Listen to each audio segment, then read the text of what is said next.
I believe you have to pour money into your business if you're going to take the next level. If you do not pour money into your business, you will not grow. I will guarantee that.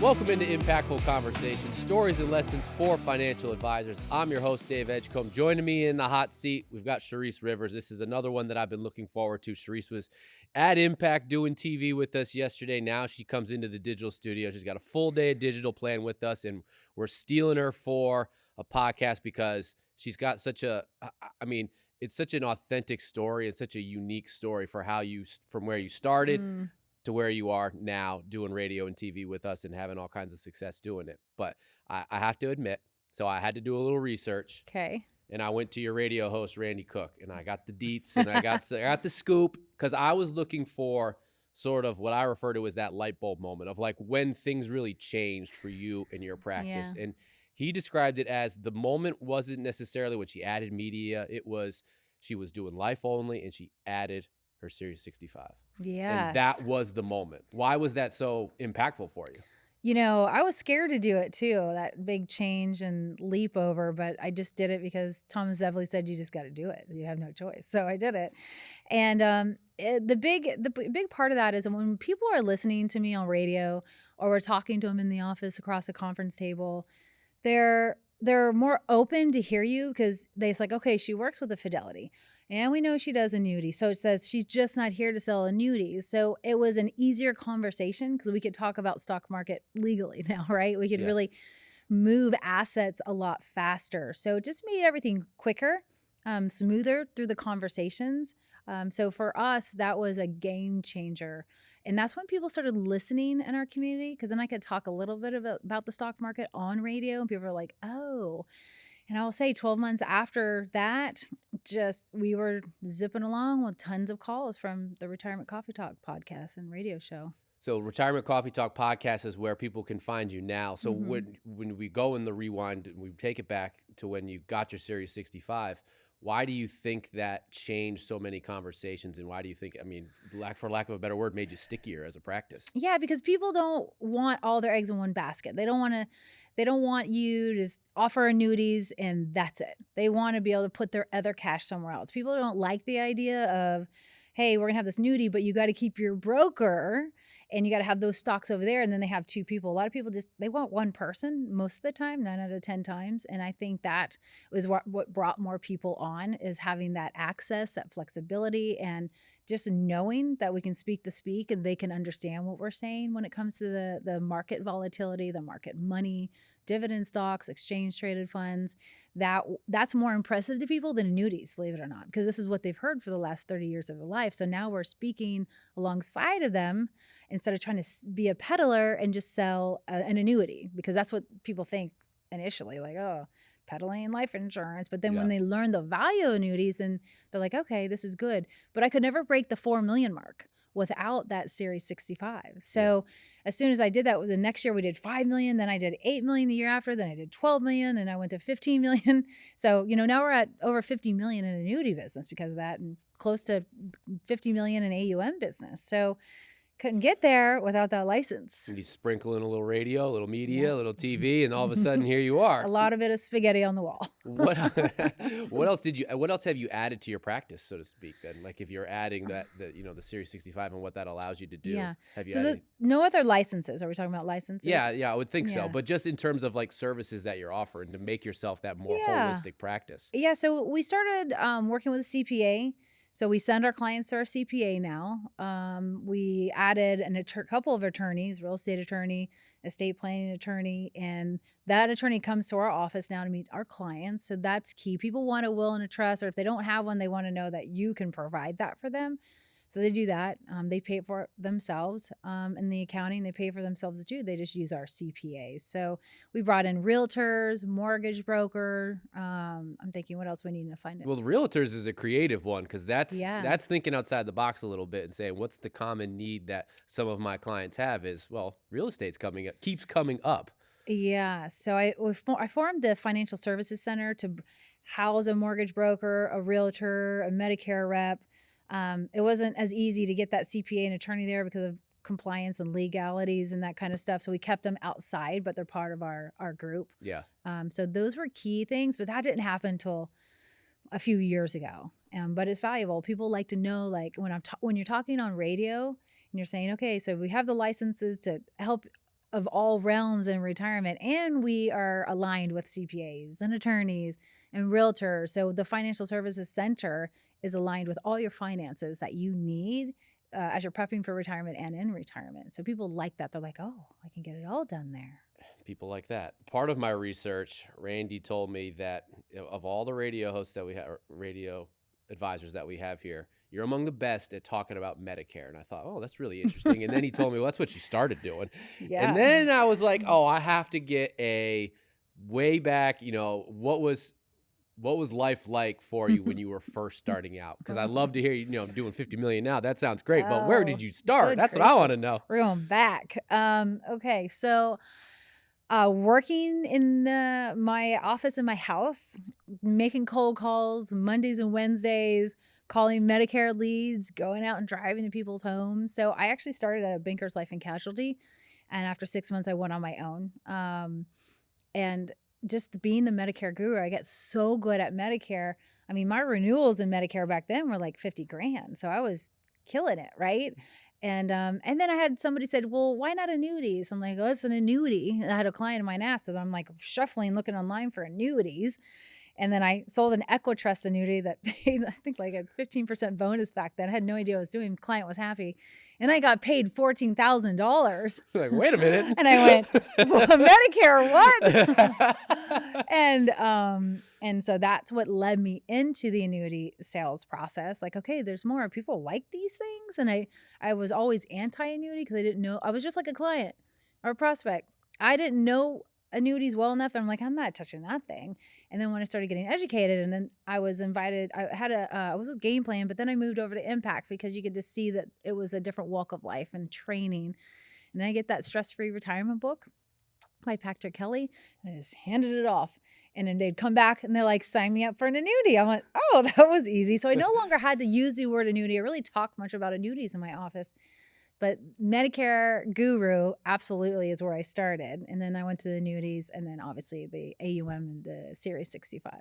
So in terms of Medicare, when Randy says that you're still really good at talking about it, yes. What stands? I mean, what if I can? I mean, what are the two things, if there are, that a financial advisor needs to be positioning that Medicare conversation when they're coming in talking to a prospect or a client? Yeah, most people who are coming into your office, they're probably between the ages of 59 and 63 on average. I mean, we get all ages, but that's where a lot of people come into our office. And, when we do our PowerPoint first appointment process, we talk about all the things that they're going to need to talk about over the next 5 years. Medicare is one of them. And they pause, they freeze. Oh, you do Medicare? Yes, I do Medicare. You understand it? I'm like, yes, I do. And we kind of just nibble on that thought for a few minutes, and it just gives them peace of mind. So then when they're 65, before they're 65, of course, they come in and we start talking Medicare. And I used to do all the Advantage plans under the sun, and it was such a headache. So we outsource that out to Blue Cross Blue Shield and a few other people locally, but we still do the Medicare supplements, which I fully believe most people should have that over the Advantage plan. So we get a residual from that. People just love that we talk Medicare. We speak the speak of Medicare. There's something about that. So Medicare was what got me into this business. Medicare is what got my first annuity lead in this business. I can't tell you how many times. I remember when I was on radio, somebody was on their lawnmower hearing me talking about Medicare. They didn't know I did Medicare. He had a $1.9 million variable annuity. He came in, we wooed him about Medicare. We didn't really touch on the variable annuity. And then when Medicare was all said and done, I was like, we need to talk about this variable annuity. And so we ended up moving it. And so that was one of my big first cases.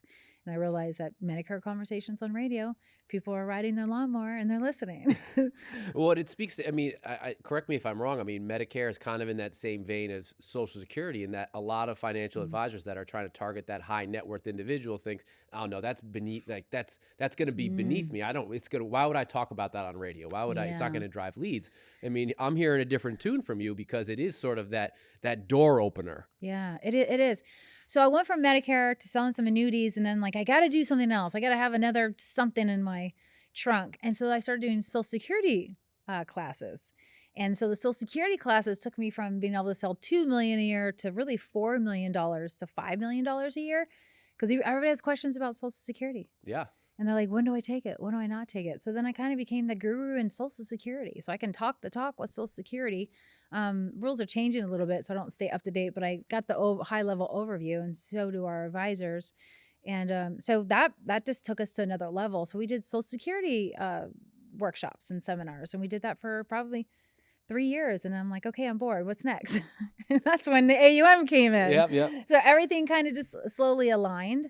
And we did a couple like long-term care seminars, but I wasn't as big of a fan on that. So I went Medicare, Social Security, 65. Now we can talk about stock market stuff. So, but in our podcast and radio show, we're always talking about all that kind of stuff because there's always new noise and new changes coming out, and people like to hear a voice on radio that is leaning in and thinking forward and is on top of whatever the hot topic is today.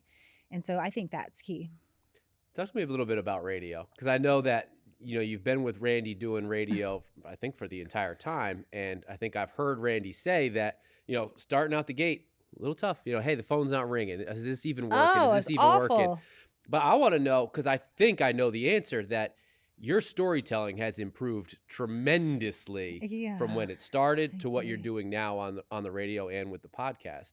Yeah. So I want to know how valuable has sort of fine-tuning your storytelling been for the growth of your practice? So when I first started, the deal was with Impact. And Randy's like, Charisse, if you're really awful at this, because I didn't want to do radio, like, you got to do it. I was like, all right, I'll give it a try. I wasn't, you know, you're not confident about something. Who wants to hear my voice on radio? Yeah. And so, but they tee you up to make you sound so good. They really did. Nobody was listening yet. But I was reading from script, wasn't practicing enough. And I said, Randy, we have not had a call in 6 months. You told me if I'm really bad at this, you just say we're done. He's like, no, give it more time. And I remember we were on the 11th month. I went, that's it, Randy. We're done. I'm not paying for this anymore. He's like, no. He's like, we got to change something. There's just something we got to change. I'm like, well, why can't I talk about my clients and then stop doing less scripty stuff? And he says, let's give it a try. I recommend that. And that's what we did. And we got a call that weekend. We got a call. I was like, okay. So every time we do a podcast or radio show, most times we're talking about who just showed up in my office. What did they want? What was their concern? What did we do? Because people out there who are listening, they're going through the very same thing at that moment. And so somebody's always listening. So the storytelling is a big deal. It's a big deal. Are you constantly now in your day-to-day looking for things that you can convert into a story for radio and podcast? I'm really annoying. So I'll be sitting with Your words, not mine. Your words, not mine. My clients, like, especially reviews, are like, that one, they had trained. They're like, that's going on the podcast. I'm like, oh, you know it. They're like, know. When? I'm like, couple weeks. So a new person coming in or a review that we're doing, somebody will say something. I'm like, oh, that's good for pod. That's good language. So I'll take out my sticky and I'll write it. I'll put radio and just sits there on my laptop. And so if it's a new person coming in, I'm like, do you mind if I use that for radio? They're like, oh, really? They love that. So I just, every week when I'm sitting with people or doing reviews or an advisor has an issue or, you know, as we're going through our trainings, they're telling me their experiences. I'm like, oh, that'd be a great topic for podcasts. So it just helps, you know? So yeah. One thing that stands out and is it speaks to the growth of your business that you kept adding things to it and kept adding services and expanding your operation. But that's something that we also kind of associate with their marketing, that, hey, this works, seminars work. Okay, what can I add to it? What can I add to it? And you've been sort of you've been a willing guinea pig for impact in sometimes, and things work, things don't work, but you've been willing to add things to it. And I think radio has been that one thing that you stuck with, and it paid dividends. And then I've heard Randy tell me stories about how you've helped grow the radio on your own dime and your own time, and during COVID. And oh boy, you know, times are getting tight. And what did you do? You went to a radio station and did what? What did you do when they said? Oh, okay. So, you know, COVID happened, which is it was a scary time because we didn't know what to expect. All I feared was I would have to fire employees. Can I even pay my own bills? Am I riding solo? Because we didn't know how long it was going to last. When fear hits me personally, it's fuel, and then faith kicks in. I was like, let's just go. And that's exactly what happened. So the radio station called me and said, hey, Charisse, we've had a lot of people bail. They don't want to be on the radio, da-da-da. So what we're trying to do is keep people here, but we're going to give you like a 30% discount. And I was like, you know what? Instead of doing that, you have other radio stations, take those dollars that you give me a discount on and apply them to all the other shows. And they were like, what? Like I was one of the first takers of that deal. And they're like, okay. So it really helped. We had listeners from other shows and other stations. They plugged and played commercials. And everything just unfolded. People stopped listening to radio. They weren't driving in the car anymore. And we just started adding to our podcast then. So it was so brand new for us. And it was scary. I stayed in my house for 8 weeks. Yeah, we all did. And my sister's like, Charisse, you can come out now. I started my own band with my kids during that time period. I was like, all right, guys, I don't know how long this is going to work. But yeah, it was, and you know what else I did that was very valuable and I cracked a lot of sales from? I put more money into the business at that time. And I was blessed and fortunate to be able to, of course, but we were calling it pretty close. I was paying an extra $4,000 a month so I could have a really elegant, well done Facebook Live every week with somebody managing it behind the scenes. And that was key. We talked about COVID. We talked about, hey, what's going on in the stock market? And we showed up the same time every week. We had people listening from Denver and Utah and New York.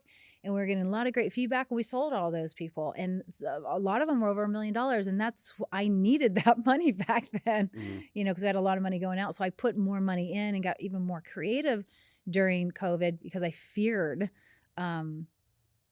nobody would be coming in, or, I was just trying to just dig as deep as I could for something I could reach for. So we did that for 8 months and then I stopped. I haven't done it again. I probably need to go back to it because it was a nice leg of marketing. I just got lazy. Well, how do you view marketing spend? Because it seems like you're willing to spend it. Yeah. Well, our marketing spend's pretty good. Pretty high, meaning good, not good as in P&Ls, but we're within range. Let's put it that way. And I believe you have to pour money into your business if you're going to take the next level. If you do not pour money into your business, you will not grow. I will guarantee that.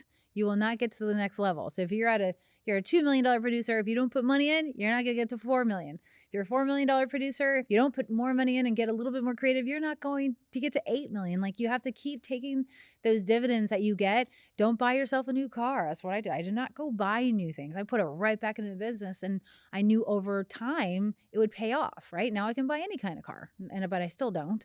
But you have to. How about that flex right there? Okay, sure. No, I mean, we're marketers and we're trying to tell people you got to spend money. I don't know, seminars. I don't know. And that seems to be the constant, is when advisors realize that their marketing spend is so closely tied to that next jump for them. So they're getting off that plateau and taking that next step. Like, we go back to history.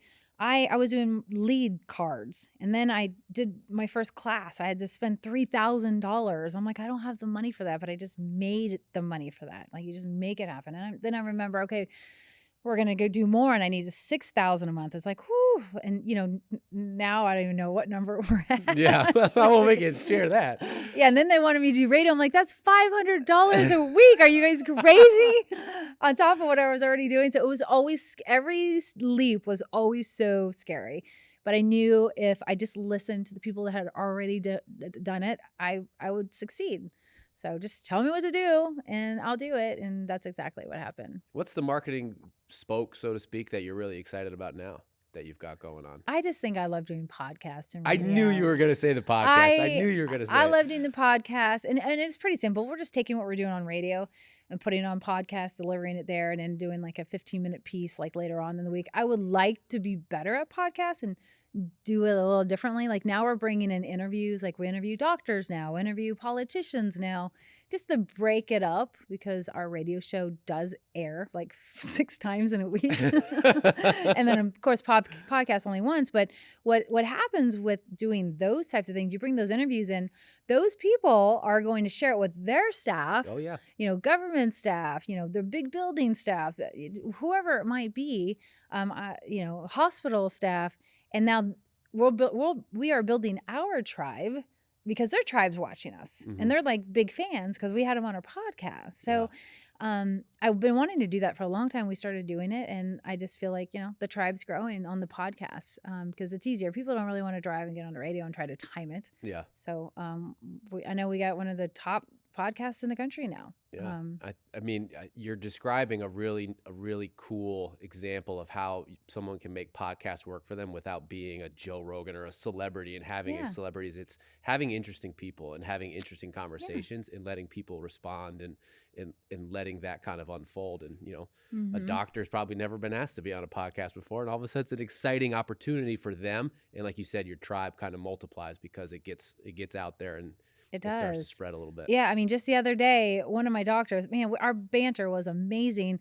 But Randy and I couldn't wait for him to come back in. So I did, hey, can you come in? I want to do a 30-minute Medicare with you. And even though I'm the guru, he talked all about it. And we'd go back and forth. And it was just really great. And people just, it was good. Yeah. So we're aligning with the community. We're aligning with doctors. We're bringing new ideas into it. And so it works nicely. And podcasts, people, if you have radio and you can't get in or it's too expensive right now, start with podcasts. Just do it a certain way. Yeah. And that's a perfect transition to what I want to ask you next. And it feels like your practice is a perfect example of like it's in your own image. You've got your practice exactly how probably you dreamed about it, 10 years ago. Like, wow, what do I want to be able to offer? What kind of services? What do I want it to look and feel like? And your staff probably reflects it. Everything that you guys do, your clientele probably reflects that. So I want to know, for another financial advisor, why is it so important for your practice to be that perfect representation of what you want it to be? When somebody walks in the door, they're going to know day one if your staff is happy or if the culture is good or if it's off. They're going to know right away. So culture, I call it, we're like culture monsters in our office. Okay. We weren't always that way. We go through ebbs and flows with people you hire and fire and that kind of stuff. But having a really killer culture changes the game in this business. From somebody walking in the door, that hostess shaking the hand, talking to them, getting cookies and drinks, and then somebody from the back always walks in and say, hey, how are you? Who are you? Shaking. It's just a positive culture, but everybody wants to do that in our office all the way. So they get a good vision from our workshops and radio. And then they come in and they're like, oh, this is really great. And then they come in to see our advisors, or they get to sit with me, and we just have this really great first appointment process, which is important because it shows that you're strategic, that you're educating, right? And then they leave and they come back in, and we already know what they want for their beverage, right? And then they come in for a second, and it just makes them feel all warm and cozy inside, honestly. And it makes the sales process so much easier because they can see that, we're dialed in. They can see that, hey, we're very calculated. They can see that we care. They can see the whole staff cares on top of it. So it's very important because they could be going into the office. I've experienced this, like blocks away, and have maybe even a better experience. If they have a better experience because we're having a bad day, guess what? We just lost that sale. Yeah. Right? So I feel like in my area, I don't have competition, but if we have a bad day, my competition just won. Yeah. Right? It's a great way of looking at it too. Yes, it is. And right now our culture is amazing. We read books. The staff is always excited about the next book. It's nice to be in this place. It took years. Yeah. So any of you out there that are like, I want to be there. I mean, I was even at a conference and I was talking about my staff, and I was with Kim Scores, and the people at our table was like, I want to work for you, Charisse. And they have big companies. Like because I had my director of operations. She's like, I like your banter, like a couple of people. And that's because we had to groom ourselves. We had to elevate ourselves so we could elevate our staff, which is a big part. And when you can elevate the staff and you can give them the things that they really desire and make them feel so important, they're gonna key in, and you're gonna keep the really good people, and the people who don't want all that energy, they're gonna leave by default and naturally. So creating the culture in that office to me is number one of all things that you can do. And I promise we did not ask you to talk about culture, but I know at Impact we're huge on culture. We're not quite culture monsters. I think maybe some culture warriors going around here, but it's I should change it. I'll use warriors. I know it's working for you. I'm not going to tell you to change anything. So, but yeah, culture matters, and culture matters, no matter you're a warrior or a monster or whatever. Charisse, thank you so much for taking the time to sit down with us and kind of open up the doors on your practice and let us know how you kind of started out doing one thing and now you can buy any car that you want. I can. And I still drive a 2016. Okay. Isn't that crazy? Another flex. She's full of flex. Oh my goodness. What does flex mean? You're just showing off, kind of. Oh, no. Well, I'm Well, not you put me showing on the off. spot. I've I'm never not been showing asked. off with a 2016 car. No, but saying like, hey, I could do this, but I choose to reinvest it into my business because I am forward thinking. Or Bitcoin. Flex. Or save that for another podcast. Yeah. We cover that in a different one. Thanks for having me. This was fun. Yes, this has been great. This has been Impactful Conversations. If you like what you've heard here, like and subscribe. If you want to hear more from Charisse, Retirement Coffee Talk is the podcast. How often are you dropping new episodes? Do you know? Once a week. Once a week. Once a week. The content never stops. Never. She's a content machine and a culture warrior. Yes. New word. New word. So again, like and subscribe, and we'll see you next time.